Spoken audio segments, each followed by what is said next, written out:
আমরা কত বড় ভুল করতে থাকি।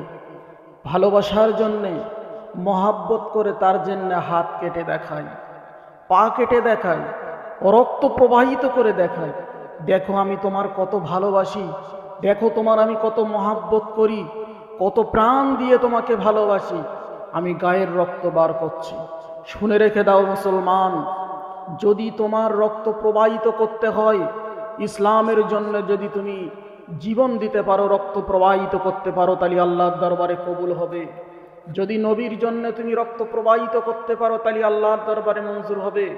আল্লাহর জন্য, নবীর জন্য, ইসলামের জন্য ছাড়া রক্ত প্রবাহিত করলে ইচ্ছাকৃতভাবে আল্লাহ পাক কবুল করে না। আর যদি ঈমান নিয়ে মরতে চাও, এখনো তওবা করো, যারা হাত কেটে পা কেটে রক্ত প্রবাহিত করেছো, আর ভালোবাসার জন্য, ভালোবাসা দেখানোর জন্য যারা এই কাজ করেছো, ঈমান থাকা অবস্থায়, মুসলমান জীবন বেঁচে থাকা অবস্থায় যদি তওবা না করে মারা যাও, তোমার আল্লাহর দরবারে তোমাকে জবাবদিহি করতে হবে। রসুলের সুপারিশ ছাড়া তুমি জান্নাতে যেতে পারবে না। এখনো বলছি, সময় আছে। যারা এই কাজ করছো, অবিলম্বে বন্ধ করে দাও। ভালোবাসার জন্যে হাত কেটে দেখার কোনো প্রয়োজন নাই। ভালোবাসলে মন থেকেই ভালোবাসা হয়ে যায়, আর হাত পা কেটে দেখানো এটা বৃথা ছাড়া কিছু নয়।